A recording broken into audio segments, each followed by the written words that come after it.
गांधी जी ने कई बार कहा है कि दशरथ का बेटा राम जो है वो हमारा राम नहीं है। और उन्होंने अपने राम की समय समय पर व्याख्या भी करते रहे हैं। मैं आज राम के बारे में गांधी जी ने क्या है कि कहा, क्या उनकी राय है, क्या वो अपने जीवन में जीते थे किस तरह से,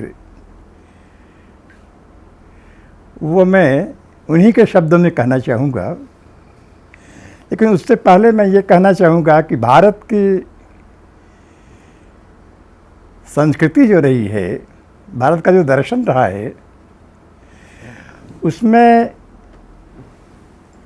सामाजिक अलग अलग जो विषय हैं समाज के, चाहे राजनीति हो, अर्थनीति हो, समाज हो, शिक्षा हो, कुछ ऐसी विशेषता है कि यहाँ भारत में उन शब्दों के साथ नीति भी लगाए गए हैं।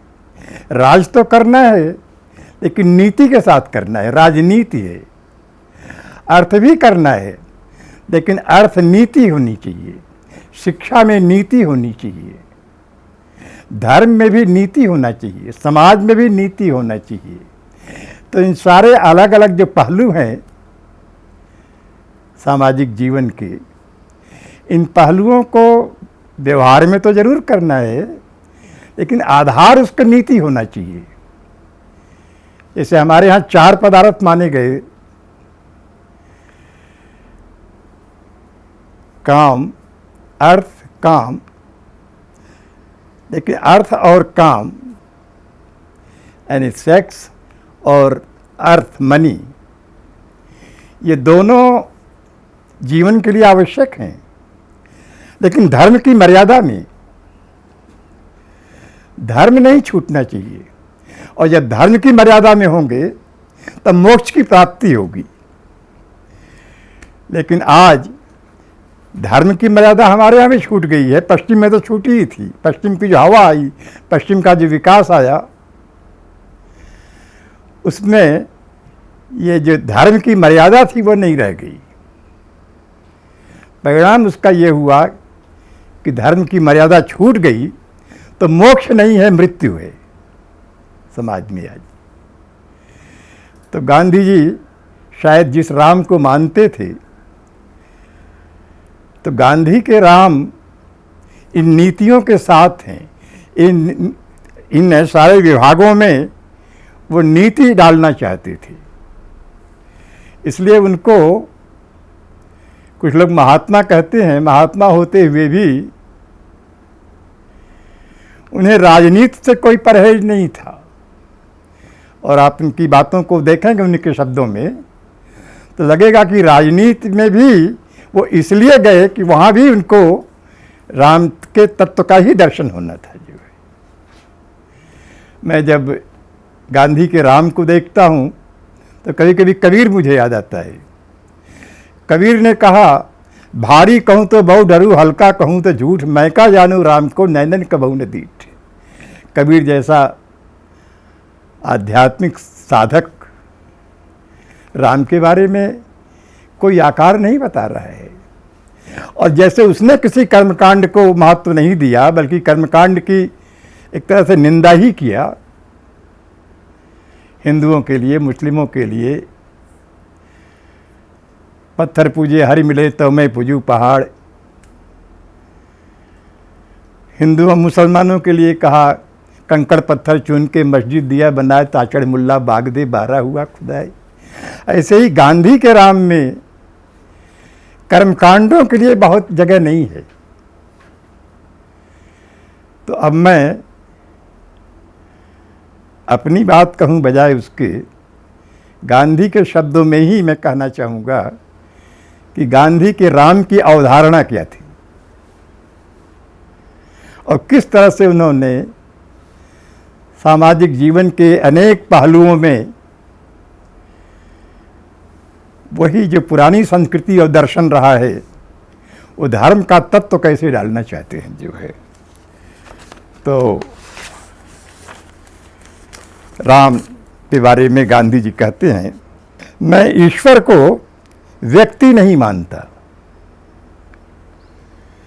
ईश्वर का नियम और ईश्वर दो पदार्थ नहीं है। जैसे राजा और उसका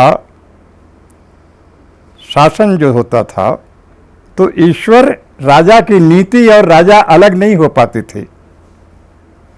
राजा तो प्रत्यय है, स्वयं नियम है, इसलिए ईश्वर द्वारा नियम तोड़े जाने की कल्पना असंभव है।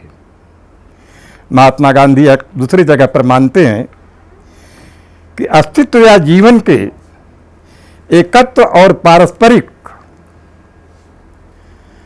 अंतर्ग्रंथन का नियम मानव जीवन में प्रेम या अहिंसा के रूप में प्रतिफलित होता है। और कहीं कहा है उन्होंने, मैं अलग अलग समय पर अलग अलग परिस्थितियों में जब उन्होंने जो कहा है उन्हीं के शब्दों में मैं कहना चाहूँगा। जब आप सत्य को ईश्वर के रूप में पाना चाहते हैं तो एकमात्र साधन प्रेम और अहिंसा है। यानी प्रेम और अहिंसा के माध्यम से हम ईश्वर को प्राप्त कर सकते हैं। ईश्वर को मठ, मंदिर, घंटा, पूजा, प्रार्थना, अर्चना, इसमें नहीं। कर्मकांड के लिए कई जगह है, मैं गांधी के राम में देख नहीं पाता हूं। जो है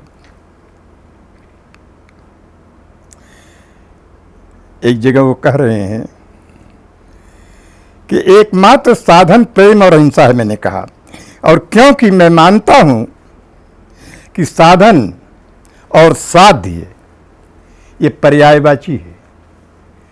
उन्होंने कहा था कि यदि साध्य हमारा सही है तो साधन भी सही होना चाहिए। गलत साधन से सही साध्य की प्राप्ति नहीं हो सकती। जो है तो साध्य साधन विवेक की बात गांधी ने एक बहुत महत्वपूर्ण तत्व जो है ईश्वर की व्याख्या करते समय कह रहे हैं। जो है मुझे ये कहने में कोई हिचक नहीं है कि ईश्वर प्रेम है। यही बात तो ईसा मसीह ने कही थी कि लव इज गॉड। तो गांधी का ईश्वर जो है वो प्रेम है, घृणा के लिए जगह नहीं है। विडंबना यह है कि दुनिया के सारे धर्मों में जो उनके प्रवर्तकों ने, पैगंबरों ने कहा, उस मूल को छोड़ दिया और बहुत सारे कर्मकांडों को ही जो है मान लिया कि यही धर्म है। धर्म में दो चीजें होती हैं, एक तत्व होता है और एक तंत्र होता है। तत्व जो है वो शाश्वत है, लेकिन तंत्र जो है वो देश काल परिस्थिति के अनुसार परिवर्तित होता है।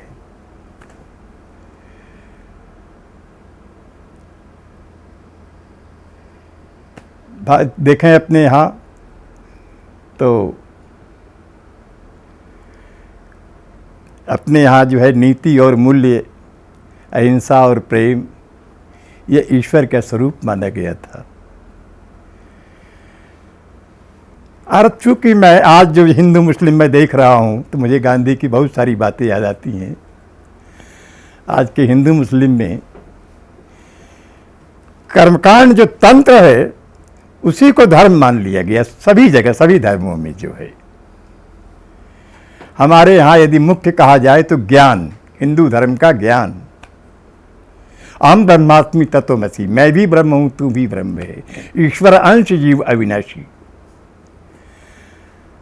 तो जिसके धर्म का मूल ज्ञान माना गया, वहाँ बहुत सारा अज्ञान पला जो है।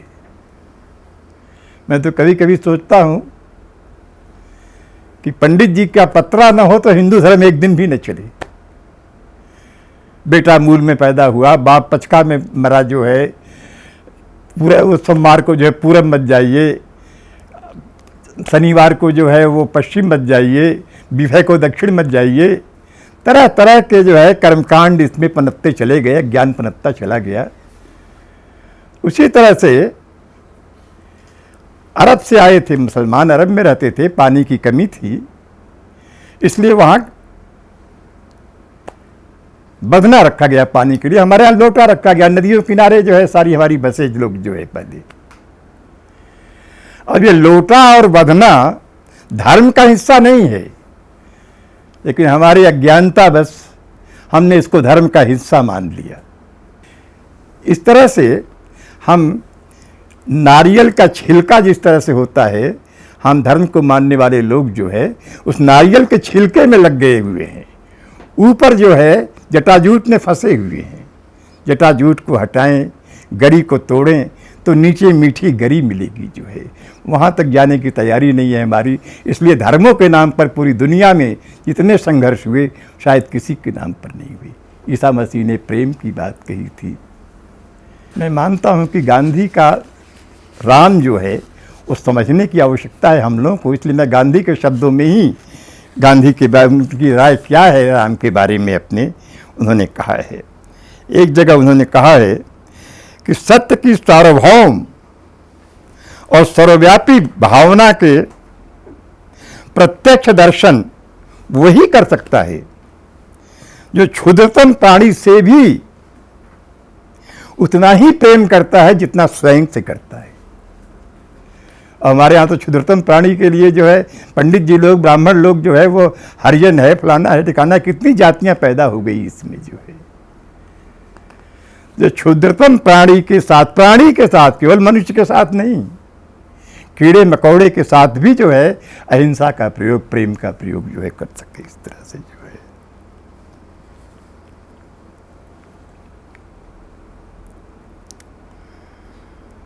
इस तरह से आगे हम देखते हैं कि सत्य के प्रति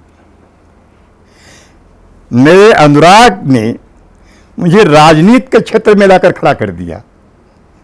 यानी सत्य के प्रति प्रेम सत्य के प्रति है, और उस प्रेम ने, उस अनुराग ने राजनीति के क्षेत्र में लाकर मुझे खड़ा कर दिया, ऐसा गांधी कह रहे हैं।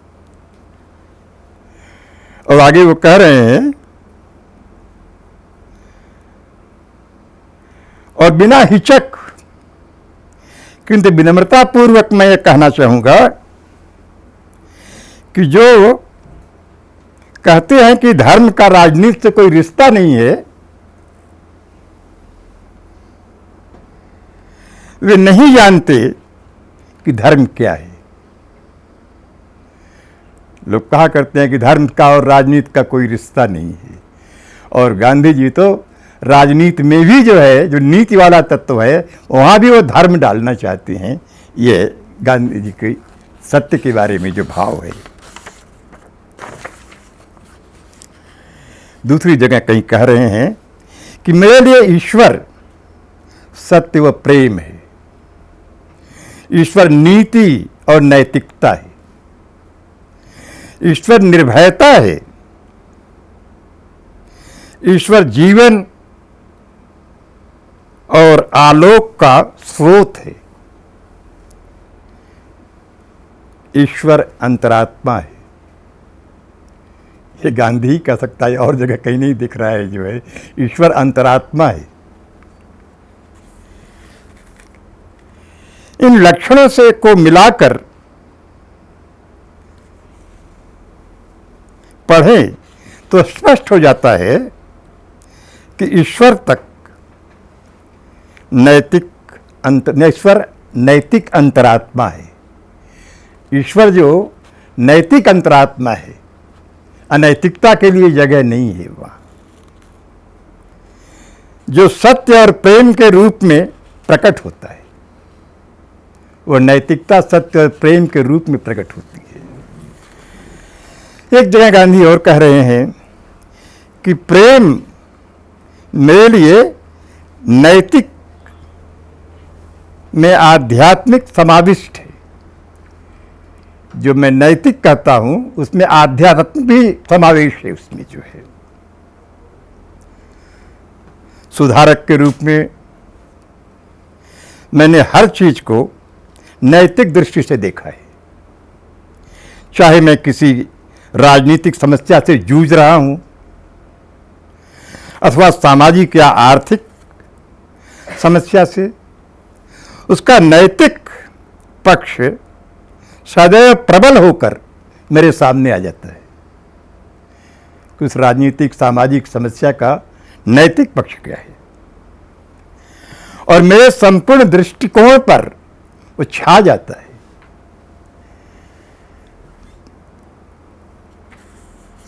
कहीं और कह रहे हैं कि ईश्वर को प्राप्त करने का एक ही उपाय है कि उसे उसकी सृष्टि में खोजा जाए।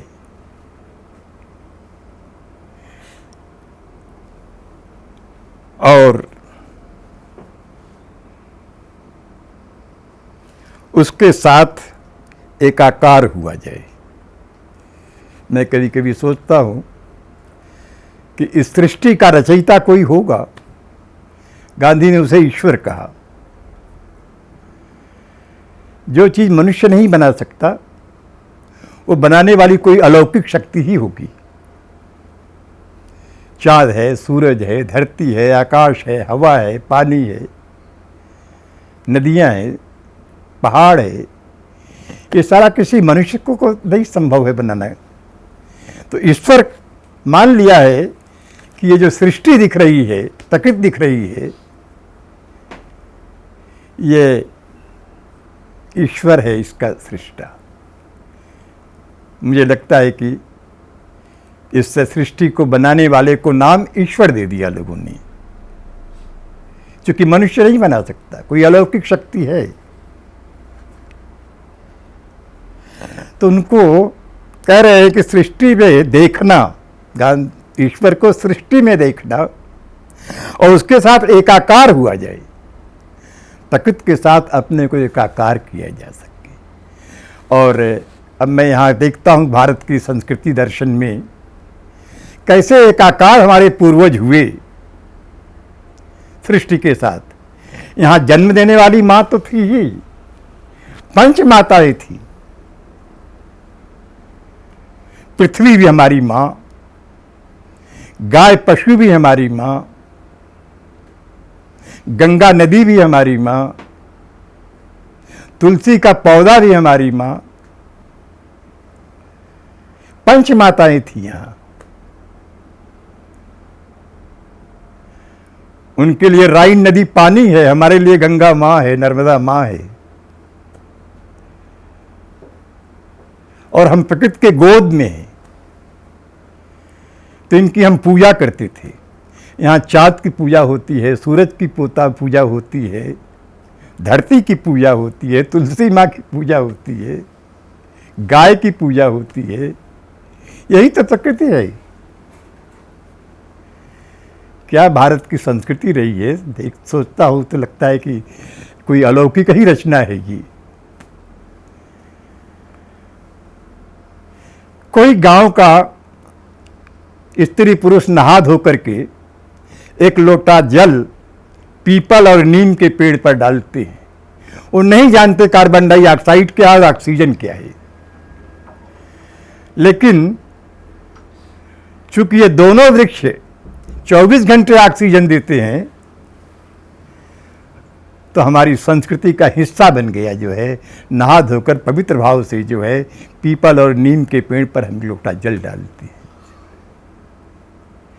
मित्रों, ये भारत की संस्कृति ऐसी रही है कि विषधर नाग को भी जो है नाग पंचमी के दिन दूध और लावा खिलाया जाता है।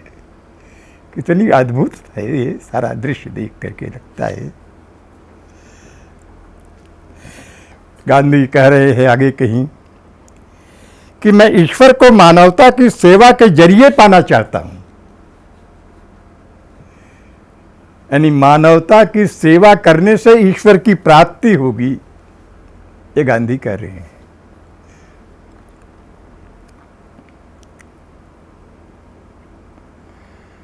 प्रयास कर रहा हूं, गांधी के कह रहे हैं मानवता की सेवा के जरिए गांधी को प्राप्त करना।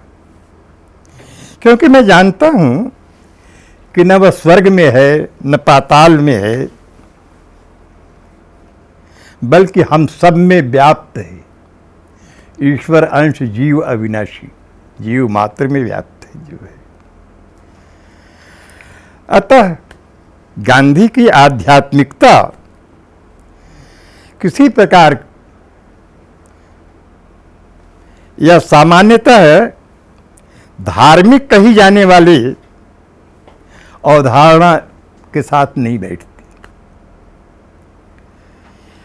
ऐसी पद्धतियों से मुक्त मानवता के साथ एक जुड़ाव है गांधी के राम का। आगे कहीं और कह रहे हैं कि यदि मैं अपने को यह विश्वास दिला पाता कि ईश्वर हिमालय की गुफा में है, तो मैं तत्काल वहां के लिए प्रस्थान कर देता। वो कह रहे हैं कि यदि मैं अपने को ये विश्वास दिला पाता कि ईश्वर हिमालय की गुफा में है, तो मैं तत्काल वहां के लिए प्रस्थान कर देता। मुझे देर नहीं होता, विलंब नहीं होता वहां जाने में जो। लेकिन आज तो कितने लोग ईश्वर को पाने के लिए हिमालय की तरफ ही मुंह किए हुए हैं जो है, और मान लिए हैं कि हिमालय ही जगह है, देवभूमि वही है जो है, वहीं ईश्वर की प्राप्ति हो सकती है। तब तो वहाँ के रहने वाले सारे लोगों को ईश्वर प्राप्त हो जाना चाहिए था। उत्तराखंड, हमारे जितने क्षेत्र है इस तरह के। मैं ये भी जानता हूँ कि यदि मैं बुराई से न लड़ूं, मैं ये भी जानता हूं कि यदि मैं बुराई से न लड़ूं और इस संघर्ष में प्राण की बाजी न लगा दूं, तो मैं ईश्वर को नहीं जान पाऊंगा। यानी हम ईश्वर को मंदिर में बैठ करके नाक दबाकर पूजा करने में ईश्वर को प्राप्त करना चाहते हैं। वो कह रहे हैं कि मैं बुराई से न लड़ूं, उसमें अपनी प्राण की बाजी न लगा दूं, तो मैं ईश्वर को नहीं पाऊंगा। ये गांधी की ईश्वर। एक जगह और कहीं गांधी कह रहे हैं कि जब आप सत्य को ईश्वर रूप में पाना चाहते हैं, तो मात्र अनिवार्य साधन उसका क्या है? साधन उसका है प्रेम अर्थात अहिंसा। और क्योंकि मैं मानता हूं कि साधन और साध्य पर्यायवाची शब्द है, मुझे कहने में हिचक नहीं है कि ईश्वर प्रेम है। बार बार जहां जहां भी बोल रहे हैं, हम लोग देख रहे हैं कि ईश्वर प्रेम और अहिंसा है। सत्य की सार्वभौम एवं सर्वव्यापी भावना के प्रत्यक्ष दर्शन वही कर सकता है जो क्षुद्रतम प्राणी से भी उतना ही प्रेम करता है जितना स्वयं से करता है।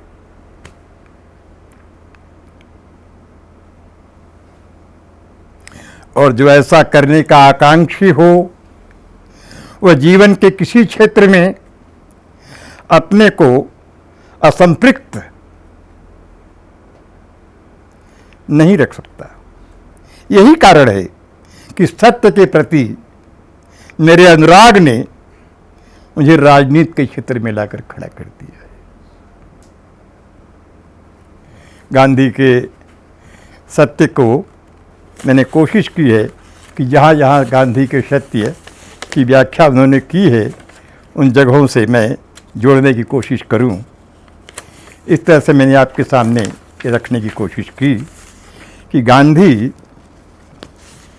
सत्य को किस तरह से देखते थे। गांधी अहिंसा के पुजारी थे। गांधी के आश्रम में एक बछड़ा था। बछड़ा बीमार था, बहुत सारा इलाज वगैरह कराने की कोशिश किया उन्होंने, ठीक नहीं हुआ और दर्द से पीड़ा से वो बहुत व्याकुल था। गांधी ने कहा कि इसको मरवा देना चाहिए और गांधी ने बछड़े को मरवा दिया। अब कुछ विरोधी लोग जो थे ही जो है, तो बड़ा बवेला मचा। गांधी ने कहा जब उसका कष्ट मैं महसूस करते करते जब मैं नहीं झेल पाया उसका कष्ट, यानी उस प्राणी के साथ एकाकार है गांधी, उस बछड़े के साथ इतने एकाकार हैं कि जब इनको सहन नहीं हो पाया तब इन्होंने जो है उस बछड़े का प्राणांत करना ही जो है सबसे बड़ा इलाज समझा जो है। तो गांधी बहुत डायनेमिक थी, बहुत गतिशील थी गांधी जो है। गांधी ने मंदिर मस्जिद को कभी महत्व नहीं दिया जो है। उनके लिए जितनी सारी बातें उन्होंने कही है, तो जो समाज का जो अंतिम व्यक्ति है, इसलिए उन्होंने अपने सर्वोदय का जो दर्शन गढ़ा है, उस सर्वोदय के दर्शन को उन्होंने सर्वोदय को अंत्योदय भी कहा है जो है। अंतिम व्यक्ति का भला होगा तो सर्व उदय होगा, सर्व उदय नहीं होगा तो समाज में शांति भी नहीं होगी, स्थिर समाज भी नहीं बनेगा।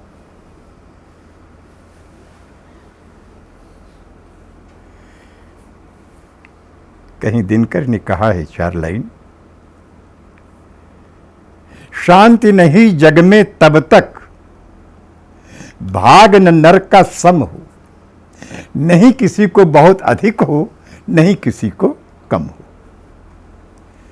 अंतिम व्यक्ति का भला नहीं होगा तो समाज शांत नहीं रहेगा। और आज तो विषमता की खाई, पश्चिम का जो विकास आया है, इसका सबसे बड़ा लक्षण यह है कि विषमता की लंबी खाई करता चला जा रहा है जो है। और विषमता सहन करना समाज के लिए कठिन रहेगा। आज जितना सारा हम देख रहे हैं,